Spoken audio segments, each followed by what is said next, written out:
A Tale of the Northland Kingdom, Part 1. Long, long ago, in a certain far-off region of the world, there was a land of ice and snow, and this land was called the Northland Kingdom.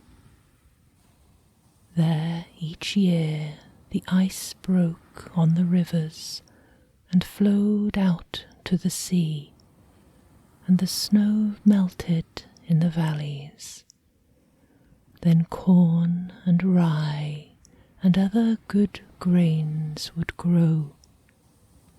But these mild seasons were short, and for the most part ice and snow abounded everywhere. Added to this, in the time of my tale, there was no light in the Northland Kingdom. All time was deep grey twilight or inky darkness, and there was no day. Neither moon nor stars had ever pierced the overhanging gloom and mists, and the sun had never shone upon the Northland Kingdom. Reindeer flitted silently through this land of shadows, and great white bears made their homes in icy caves by the sea. When birds of passage reached this land of darkness, they trilled their softest songs and went to rest. And when they waked, they soared away in search of brighter lands. But knowing nothing of the light of day, the folk of this dark land mourned not its lack, and were content to dwell ever in shadow.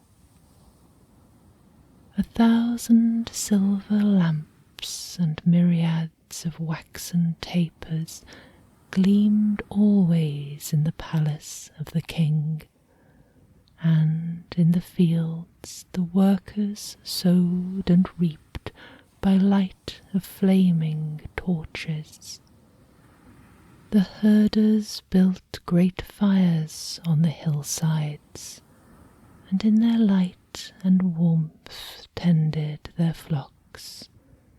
The housewives spun by firelight. Now in the time of which I tell, the good King Tamna ruled the Northland Kingdom. He was a wealthy sovereign, even as the wealth of kings is reckoned. King Tamna owned 1,000 mountains of gold and silver, and the fish of 10,000 streams.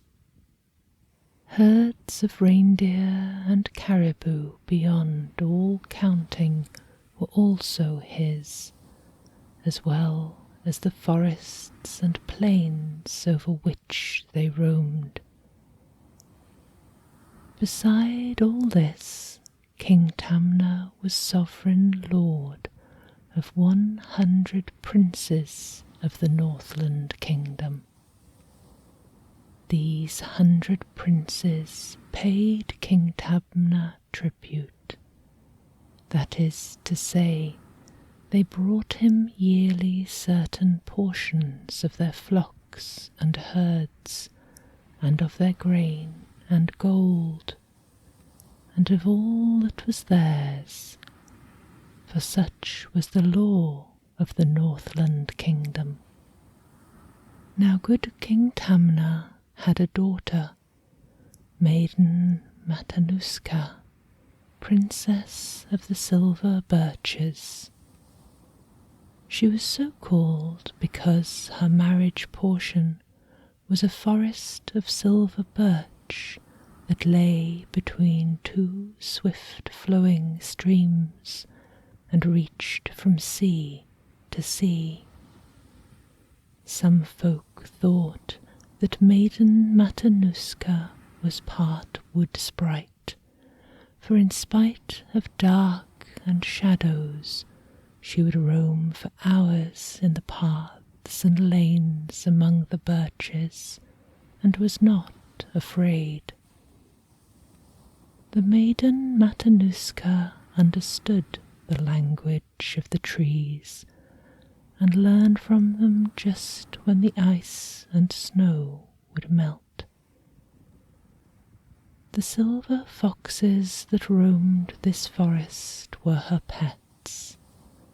They frisked and followed her about like faithful dogs, and though their furs were worth a king's fortune, Maiden Matanuska would not consent to have them slain. For this the silver fox were grateful and loved her dearly.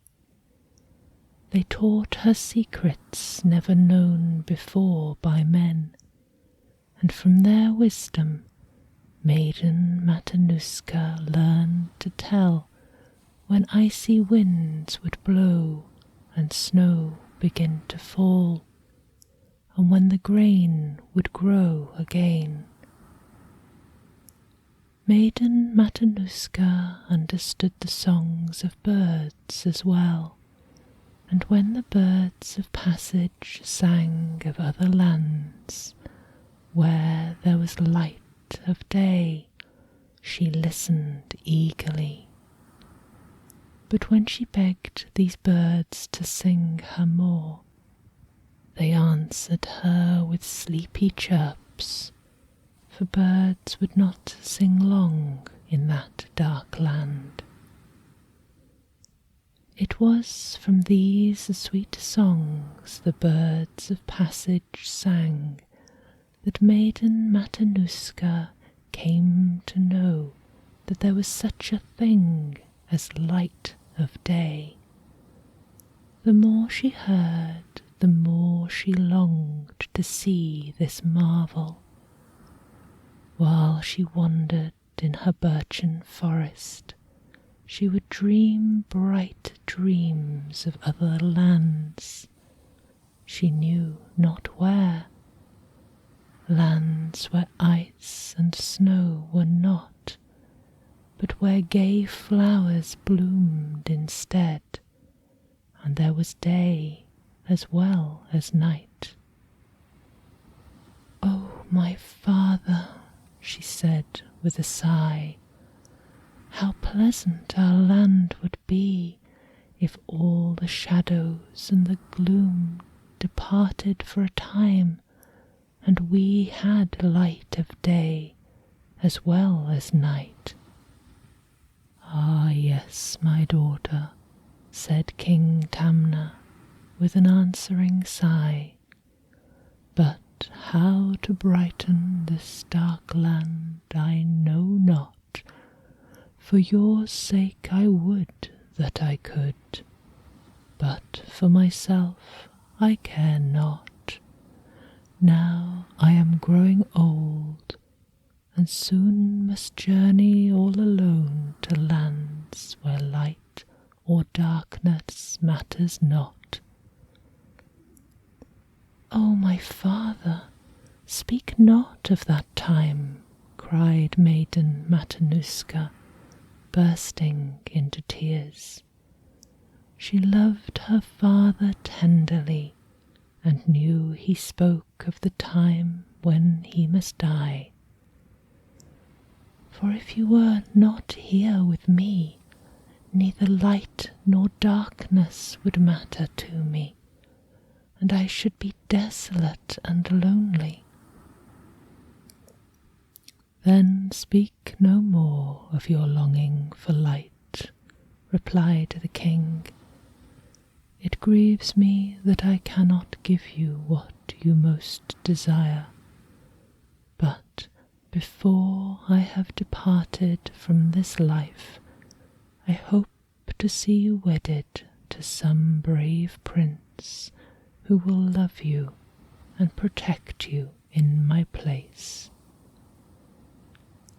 And though maiden Matanuska vowed she wished no prince at all, her father gave her protests no heed. There is a handsome youth who wears a feather mantle, with whom I see you wandering in the forest.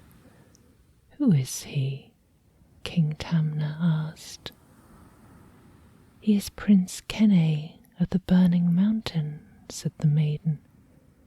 He too has dreams of light, and tells me wonder tales which I do love to hear.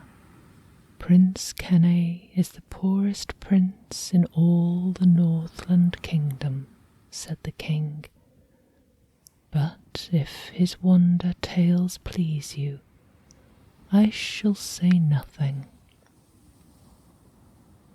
Now, as may be supposed, there was no lack of suitors for the maiden's hand.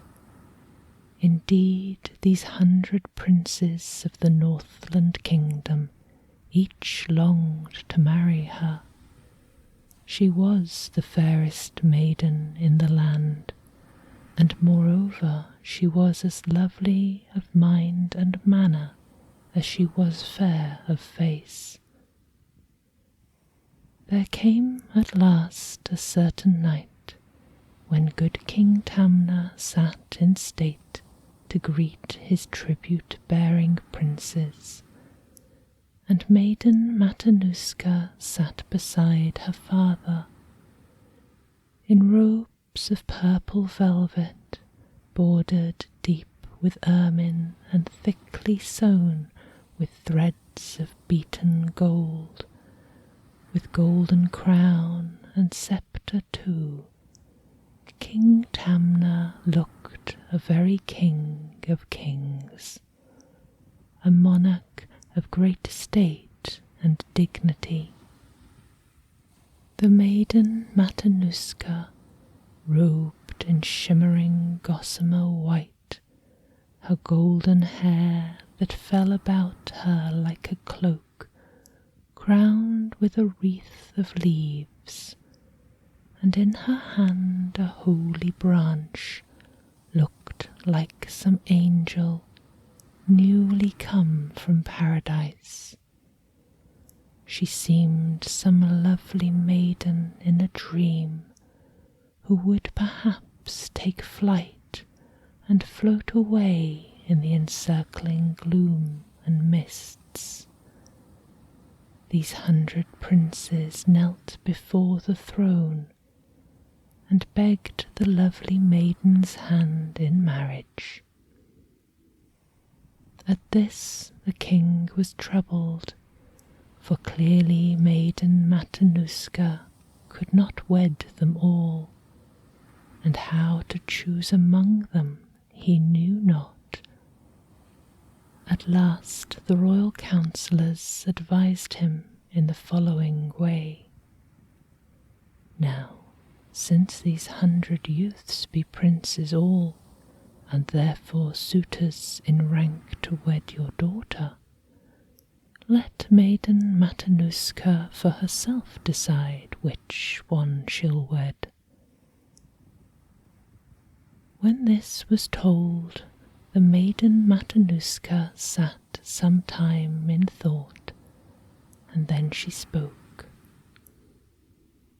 I'll wed the prince who brings to me the thing which I have never seen before, for which I long with all my heart, and which I shall love well. The 100 princes then departed to their various lands, and began to seek among their treasures to find the thing that they thought would please the maiden.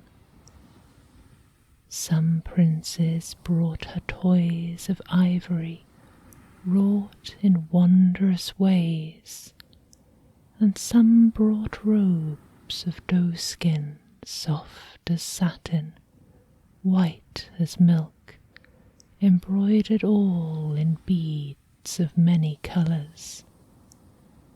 But these proved not the thing for which the maiden longed. Some princes brought her great carved silver chests, and some brought chains and bracelets made of purest gold, but none of these were what the maiden Matanuska wished, and all these princes failed to win her suit. So fared they all, until at last there were but 3 to try their fate: Prince Cathalan, Prince Catala, and Prince Kenay. Now Prince Cathalan was the greatest warrior of all the Northland Kingdom. He had won 100 battles, and boasted that he would win 100 more.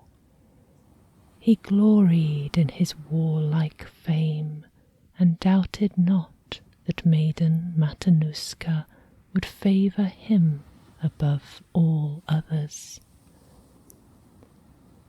Catala was the wealthiest prince of all, rejoiced because his slaves had lately found a diamond mine, the like of which was never known before in all the Northland Kingdom. Prince Catala had a great faith in the power of his riches, and was full sure that maiden Matanuska would smile upon his suit. Prince Kenay dwelt in the land of a burning mountain, whose fires destroyed his forests and laid waste his lands, and the land itself, moreover, was not enriched with gold or silver or any other metal. Because of this, Prince Kenay was called the poorest prince of all. But because in all the Northland Kingdom none other dared venture near this burning mountain, he was counted bravest prince of all. Of these 3, Prince Cathalan spoke first. "O maiden Matanuska, princess of the silver birch," cried he, "I bring to you this magic bird of battle, my raven, black as its wings are. Wise is the bird, and moreover it hath the gift of speech and prophecy. With this magic raven as my omen, no warrior can worst me in battle, and I can conquer legions. So marry me, O maiden, and I will make you the most powerful queen the world has ever known." The maiden Matanuska shook her head. "You have not guessed my meaning rightly," answered she. "I care not to be a queen of power, for such queens are unhappy, I have often heard, and I hate the thought of battle. So keep your magic raven, warrior prince. I love far better the gentle doves that flutter around me in my forest." Prince Cathalan departed in a rage, and Prince Catala stood before the throne. "O maiden Matanuska, princess of the silver birch," cried he, "I bring to you a golden casket filled full of gems, called diamonds, which you have never seen before, and which you will love well, for they are truly lovely, and these are not 1,000th part of all my wealth. So marry me, O maiden, and I will make you the richest queen the world has ever known." The gems within the casket flashed forth purple fire and shone like brilliant stars. But Maiden Matanuska sighed again. "I care not for great riches, Prince Catulla," answered she, "for I have riches of my own in goodly store.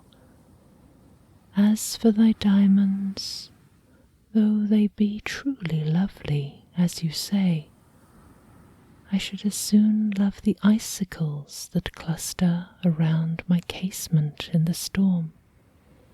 They are as hard and cold." Prince Catulla departed likewise in a rage, and Prince Kenny bowed low before the throne. "And now what treasure do you bring to win my hand, brave prince?" answered Maiden Matanuska. To which the prince replied, "I bring you none, and neither do I seek to win your hand. Your heart is what I do desire, O maiden, for I do love you truly, and would die to serve you. Now in your father's halls are treasures, and all riches in great store. Fair silken banners hang the walls to shut the cold draughts out. 1,000 gleaming silver lamps light the way. Great chests are filled full of ornaments of beaten gold, as well as many other things my eyes have not discovered. With all this wealth heaped high on every hand, if you still long for that which you have never seen, think you that in my barren land it will be found?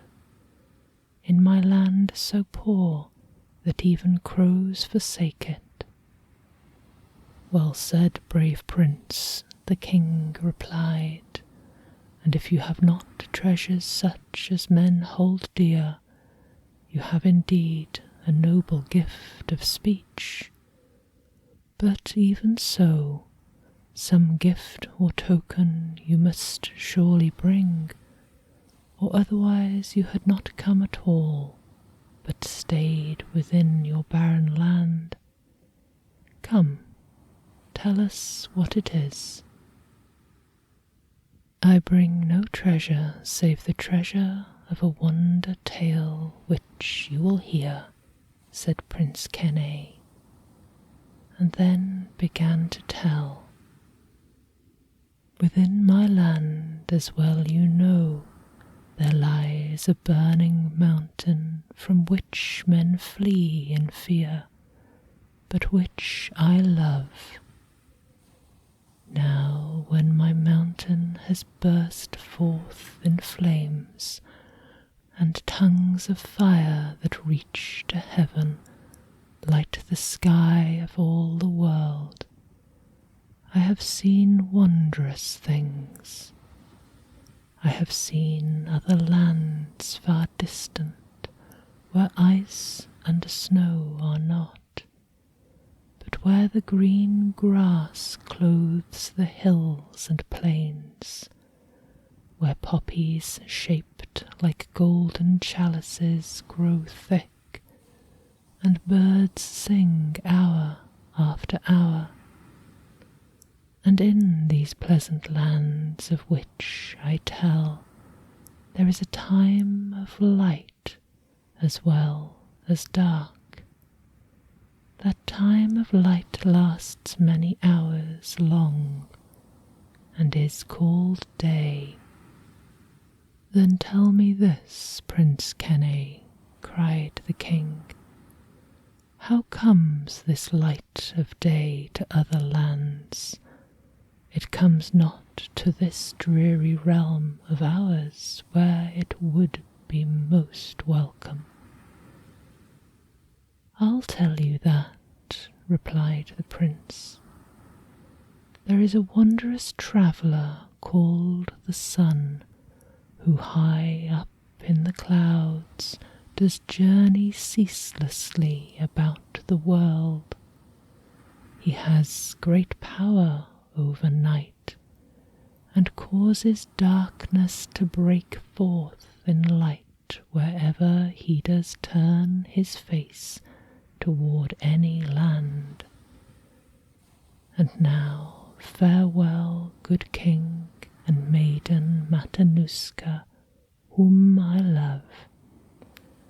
I go to seek the sun, and beg him to return with me and shine upon the Northland Kingdom as he does on other lands upon the earth. Then we will have the light of day as well as night, and maiden Matanuska will have that which she has never seen, for which she longs with all her heart, and which she will love well. Farewell. Prince Kenay wrapped his flowing feather mantle around him and took leave of the king. The maiden Matanuska walked with him through her forest, where silver birches grew down to the borders of the sea, and there they parted. "Oh, my brave prince," wept maiden Matanuska, "my heart cries out against your going, for since the day I met you I have loved you dearly, but I was always fearful lest my father bid me wed another because you had no fortune. Therefore I set the riddle which only you did guess, and now may all good powers guard you on your quest and bring you safely back to me. While you are gone, the waking hours will often find me standing on this shore, awaiting the glad sight of your return." "My beloved maiden," sighed the prince, "with such sweet faith and love to bless me, I cannot fail." He rent his flowing feather mantle in 2 parts and wrapped a portion of it around the maiden. "I would that I had a richer token for you, love," said he. "But even so, this feather mantle is no mean gift. Who wears it will be ever safe from icy blasts and snow and cold, and will be ever young and fair as on the day they wore it first.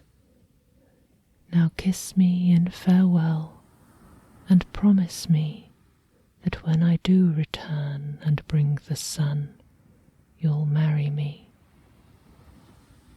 The maiden Matanuska kissed him thrice and promised, and springing into his boat, Prince Kenay sailed away. She stood upon the shore and blew him kisses and caresses, but soon his form was lost in darkness and the mists, and maiden Matanuska was left forlorn. Part 2. Now in those olden days, when princes journeyed around the world on errands for the maidens whom they loved, the space of time they were usually gone was a year and a day. So when a year and a day had passed, the maiden Matanuska often wandered through the birch wood, and stood upon the border of the sea. She strained her gaze far to the south to see the sight of any sail, but Prince Kenay came not. She asked the birds of passage if they had seen her prince, and sometimes they had news of him. "Oh, tell me, ye wild gulls of the wild skies," she asked, "do you know aught of my brave Prince Kenay? He wears a feather robe like mine, and seeks in lands afar to find the sun for me." "Ah, yes," replied the gulls, "we've seen a prince so dressed, and he was sailing westward on the sea, and seemed to seek the sun." "And found him what he sought?" cried Maiden Matanuska eagerly. "Alas," the gulls replied, "the truth is he did not. For many evenings, when the day was done, we saw this prince sail westward. He hoped to meet the sun just where the sky bends down to meet the sea, but though he sailed for days and days, the place he sought seemed sailing too, and so he reached it not." "That is sad news," the maiden sighed. "But when again you see my prince, tell him that all my thoughts are his, and I am sure he cannot fail." Another time she asked a kite bird had he seen Prince Kenay. "Oh yes, dear maiden," the kite bird made reply. "He was in the Southland, whither he had gone to seek the sun. But he was worn and wearied with much wandering, and the road was long, and by the time he reached there, the sun had long departed on its journey to the East Land." "That is sad news, good kite bird," said the maiden. "But when you see my prince again, pray tell him that my hopes are his, and I am sure he cannot fail to win his quest." Still another time did Maiden Matanuska ask an orc to tell her of Prince Kenay. "I saw him," said the orc, "and from the feather robe he wore, I judged him first to be some bird. In lands where scarlet poppies lull the weary travellers to deep sleep, and waterfalls make thunder down the mountain sides, Prince Kenay I saw toiling up a rocky slope, where it is said the sun does rise." "And did he reach the top of his steep slope?" asked Maiden Matanuska. "Now that I cannot say," the orc replied, "for I was flying swiftly and paused not at all. But this I know, the sun's a mighty glowing being, and is like to burn all those who venture near his presence. Unless Prince Kenay have some magic charm, I doubt if the sun will heed him." "That is the saddest news of all," sighed Maiden Matanuska. "But even so, I shall not weep, but pray for him instead. When you next see my prince, good Orc, tell him that all my love is his, and I'll wait his coming, though he remain 1,000 years. I shall, replied the Orc, and soared away. And so the maiden Matanuska waited while the time sped on. Wrapped in her feather mantle, she wandered through the birches like a lonely spirit, and the trees were grieved for her. She still dreamed dreams and loved to think about the time when she would greet her prince, when the light of day would banish all the gloom and shadows of the Northland Kingdom. Still years passed on, and still Prince Kenay came not. King Tamna feared him dead, or that perhaps he had lost his way and was a wanderer forlorn. But maiden Matanuska knew no fears. The journey to the sun is long, my father, she would say, and my brave prince no magic hath to make it short. He will return and bring with him this wondrous traveller whom he seeks. And what a pleasant place the Northland Kingdom then will be. But as the time went by, there came great sadness in Northland Kingdom. The good King Tamna laid him down to sleep one night and never wakened again. All folk, both high and low, mourned deeply, for good King Tamna had been like a kindly father rather than a king. When at last the time of mourning passed, Lord Boreas, cousin to King Tamna, came to rule the Northland Kingdom. Now Lord Boreas was a cruel sovereign, a tyrant, and the people were unhappy under his rule.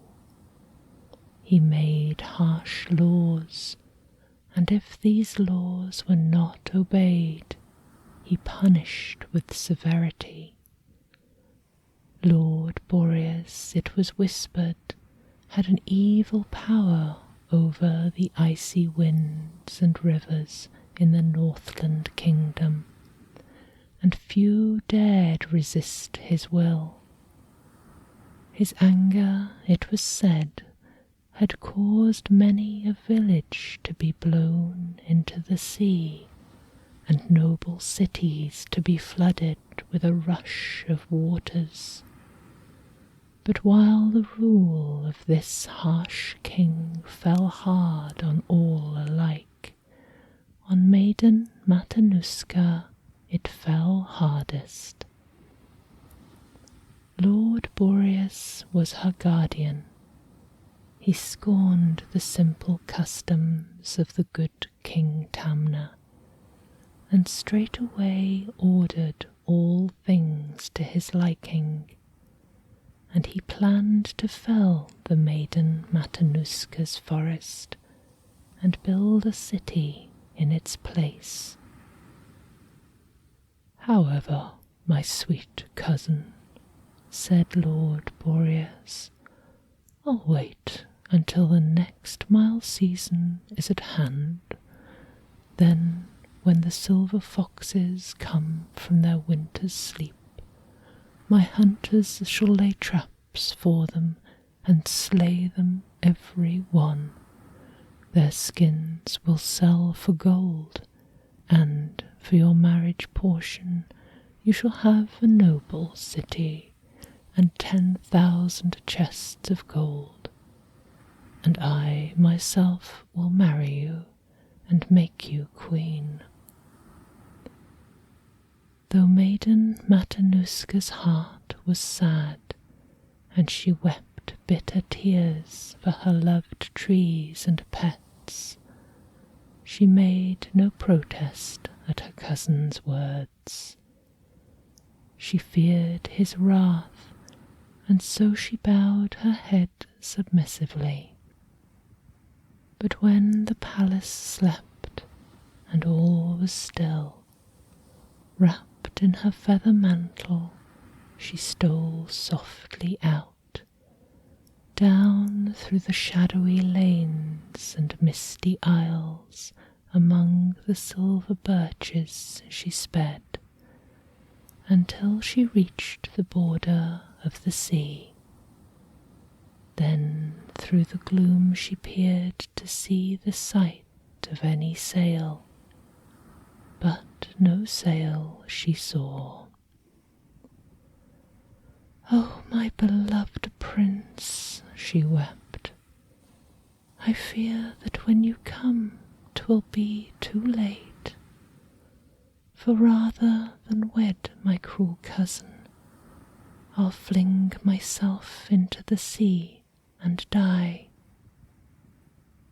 "Now, Maiden Matanuska, what grave sorrow can this be?" A gruff voice spoke beside her. It was old Reynard, the chief of all the silver foxes. He had stolen from the burrow to learn how went the season, and to know when he might waken all his sleeping tribe. "O Reynard, my good friend," exclaimed the maiden, "since first you did begin your winter's sleep, I have had many sorrows. My father, good King Tamna, is no more, and now my cruel cousin Boreas rules the Northland Kingdom." She told her tale of sorrows, and old Reynard listened, all alert. "Without a doubt your cruel cousin Boreas hath an evil power over the winds and streams," said he when she was finished. "But he will learn it is not simple to outwit the cunning fox. Now, in the past, as you, dear maiden, have protected me and all my tribe from harm, so will we now protect you in your need. Come, follow me, do as I bid, and all will yet be well." So saying, old Reynard then led the maiden down beneath the earth to where the silver foxes still slept their winter's sleep, and birch roots wound about in and out. "Now, Maiden Matanuska," said Reynard, "if you will place a feather from your mantle at the root of every tree, they will be safe from cold and icy blasts, in spite of all Lord Boreas in his wrath may do. Then, when that's done, wrap you all warmly in what's left of it, and rest you safely with my people. When Prince Kenny comes, I'll waken you." The maiden Matanuska did as Reynard bid, and far beneath the earth she hid herself from cruel Boreas. 'Twas well she did, for when her cousin found her fled, his anger knew no bounds. he sent great parties out to search the land, and he himself, with flaming torch in hand, set out to seek her in the forest. Among the birch trees he found traces, showing that the maiden Matanuska passed that way. Upon a branch he found a scarlet ribbon she had worn, and in the thorn bush was caught a silken scarf. But though he sought for hours and called her name, Lord Boreas could not find the maiden. "Because I do not know the winding paths among the trees as well as you, you think to trick me, maiden Matanuska," he cried at last in fury. "But you shall know my vengeance now." Then climbing up the steep slopes of a nearby mountain, and summoning all his powers of evil, he commanded thus: "Rise, rise, ye rivers that flow swiftly to the sea, until the birchen forest in the valley be all flooded with a mighty rush of waters. Then blow, ye chill winds, from the east and north, until these waters to a solid wall of ice are transformed." The rivers, obedient at his command, then rose swiftly and overran their banks, so that soon the tallest trees were all submerged, and nothing but a lake was seen. The winds began to blow their wildest, and the lake became a solid bank of ice that threw off chilling mists. Then Boreas called the people of the Northland Kingdom and addressed them thus: "Behold the fate of maiden Matanuska, and beware, for so shall perish all who dare defy me." The people wept and mourned in secret for the maiden whom they dearly loved, but there were none who dared cry out against the cruel Boreas. Part 3. Meanwhile Prince Kenay, bent upon his quest, was wandering still in lands afar. Each morning in the dawn he saw the wondrous traveller that he sought rise in the eastern sky and scatter clouds of darkness.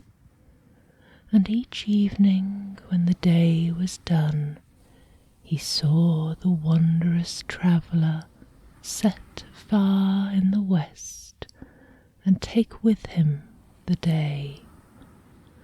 But though Prince Kenay journeyed all around the earth and halfway back again, he found no road to reach the sun, and he was sad. Still he continued on his way with hope and courage. It happened once while he lay sleeping on a mountain, an eagle wounded by a poisoned dart dropped down beside him. "Ah!" cried the eagle bitterly, "from the great cloak of feathers which you wear, I thought you to be one of my own race. But since you are a man, and I am wounded and can fly no more, I must prepare to die, You'll take my beak and claws to show your fellow men your skill at hunting, and stuff my body to adorn your walls. Alas, that I, a prince of the air, should come to this. The great bird moaned.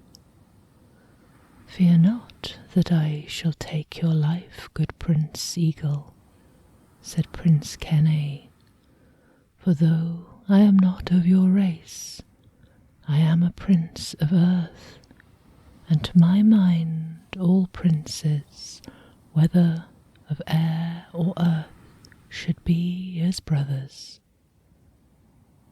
Prince Kenay fetched water from a nearby spring, and dressed the eagle's wound with healing herbs. For many days he did the same, until the pain grew less, and by the great bird's wound was healed. Now, brother, said the eagle, when he could fly once more, you served me nobly, and in my turn I shall serve you to prove my gratitude. You told me of your quest to reach the sun, and I will tell you this. There is no road to reach the sun that mortal man may tread. The way lies through the clouds, and indeed 'tis only I and all my brother eagles that have strength to travel there. So get you on my back without delay, good Prince Kenay, and we shall start. Straight upwards soared the eagle through the clouds, and when day was nearly done, they reached the splendid mansion of the sun. Good luck was theirs, because the wondrous traveller had returned from his day's journey round the world, and was well pleased to see them. He bade them welcome, and asked the reason for their visit. "O golden sun," said Prince Kenay, "far in my land, which is the Northland Kingdom, I learned that you had power over night, and brought the light of day to lands wheresoever you did turn your face. Therefore I set out to seek you and entreat you to return with me and shine upon the Northland Kingdom, which is a land of night and darkness. All around the world I have followed you in vain, and never would have met you had not this good eagle borne me thither on his wings." "Prince Kenay does not tell the reason why," exclaimed the eagle.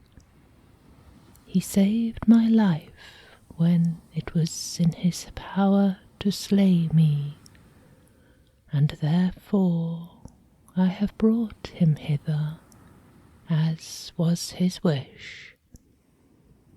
The eagle told his tale, and when the sun had heard, he praised Prince Kenay.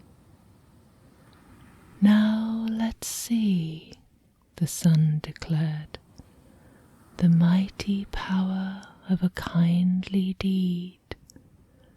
Had you, Prince Kenay, slain this noble birth, as most men would have done, he had not brought you to my mansion, and you could not have begged this boon of me.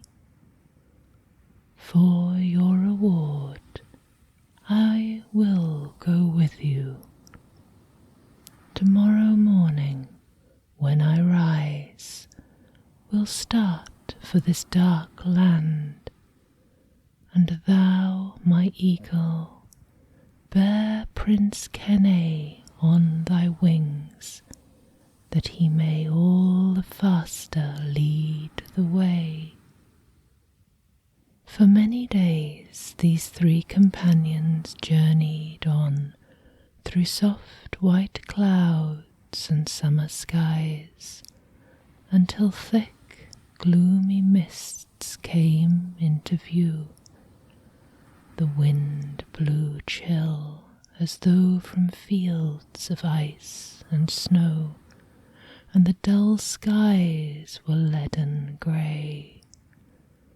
From this Prince Kenay knew that the Northland Kingdom was at hand, although a pall of darkness overhung the landscape, and nothing could be seen. "I'll soon change this," exclaimed the sun, and then began to shine full on the Northland Kingdom. Straight away all the scene began to change as though by magic. The lowering mists dissolved and rolled away in rosy clouds, or formed gay-coloured rainbows in the skies. The skies themselves changed to bright blue, all flecked with white instead of leaden grey. The birds of passage wakened from their sleep and sang their sweetest songs. Upon the mountainside the snow began to melt away, and many coloured flowers bloomed where it had been. No bank of ice or snow, however high or deep, was able to withstand the genial warmth of all the beams the sun poured down. The wall of ice that bound the birchen forest broke, and with a roar plunged down into the sea. Then upon the waves were seen 1,000 glittering banks of ice that seemed like noble palaces afloat. The birch trees all began to bud and bloom with their silvery leaves that rustled softly. The green grass, thick with violets, went creeping underfoot. On learning what had come to pass, old Reynard wakened maiden Matanuska and led her from the burrows until she stood once more upon the border of the sea. "Oh, my beloved Prince Kenay," she cried as she beheld him. "Though in your absence I have suffered many sorrows, now that you are returned, I'll soon forget them all. How marvellous is the light of day, how divine the sun."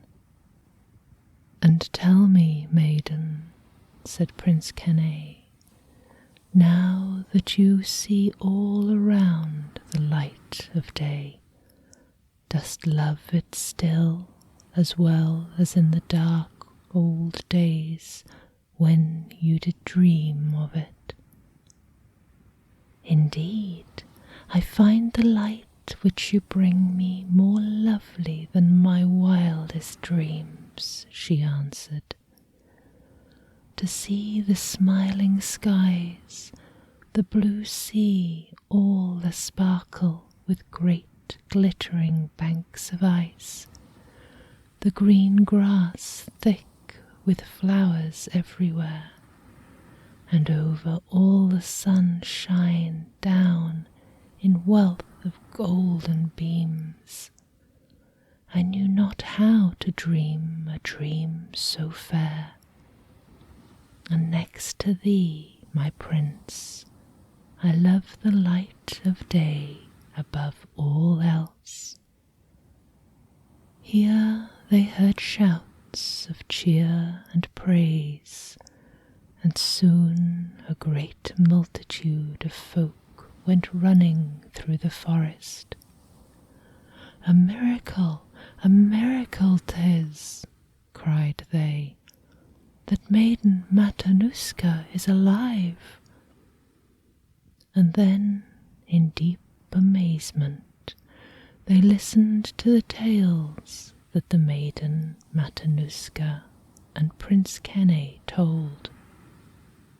Such tales were rare, even in those olden days of wonders. When both were done, the chief counsellor of the Northland Kingdom spoke. Now listen, all good folk, said he, and learn that in this very hour the cruel Boreas, fearing the great power of the sun, has fled the Northland Kingdom, and we are now without a king. Whom shall we choose? Prince Kenny, Prince Kenny, cried the people. 'Twas he who gave our maiden Matanuska the magical robe that saved her life, and he it was who brought the sun to brighten our dark land. He was our benefactor. Let him be our king. Wilt thou be our king, Prince Kenny? Asked the counsellor. If Maiden Matanuska marry me and be your queen, I shall be king, said Prince Kenny. What say you, my loved one? I'll marry you, my prince, she answered, for I do love you truly. Our feather mantles, which have so nobly served us in the past, shall be our wedding robes.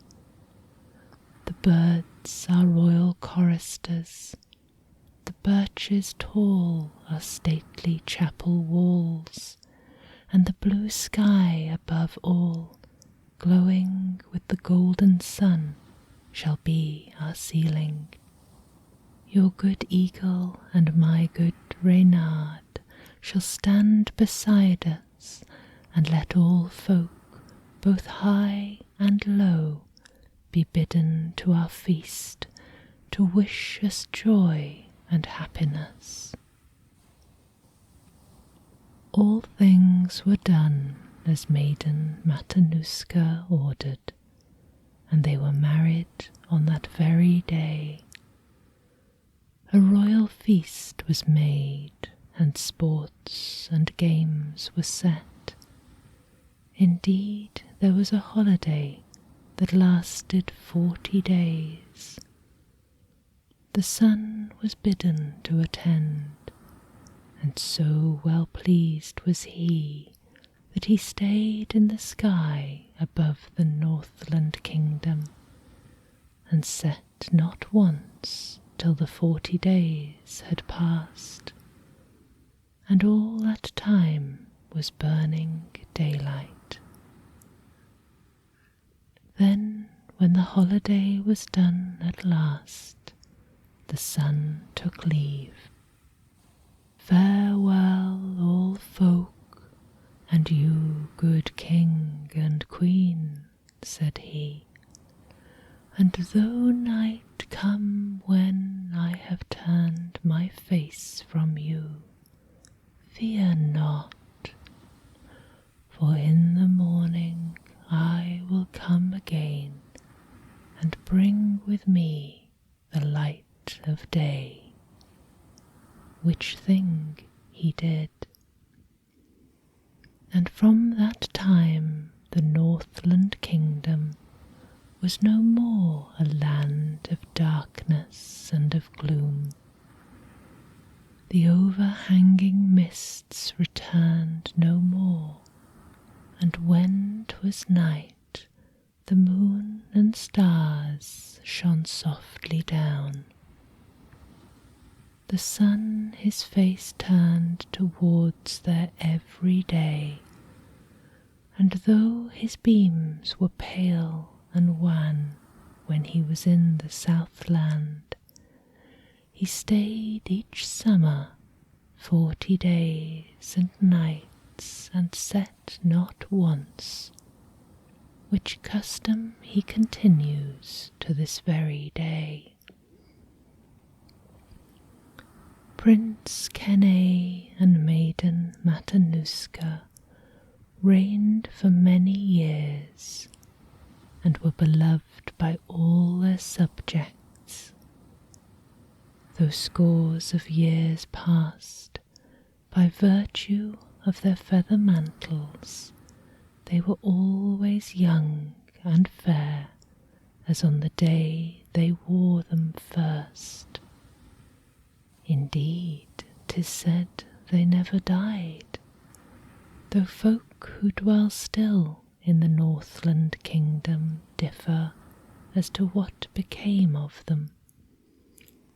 Some say that when Prince Kenai and Maiden Matanuska grew weary of this life at last, they wrapped their feather mantles round them, and borne upon the eagle's wings, set off to visit at the mansion of the sun. But other folk declare that on dark, misty nights, a pair resembling them are often seen to wander through the dim aisles of a certain birchen forest, where silver foxes are found. Peaceful slumbers. Sleep sweet,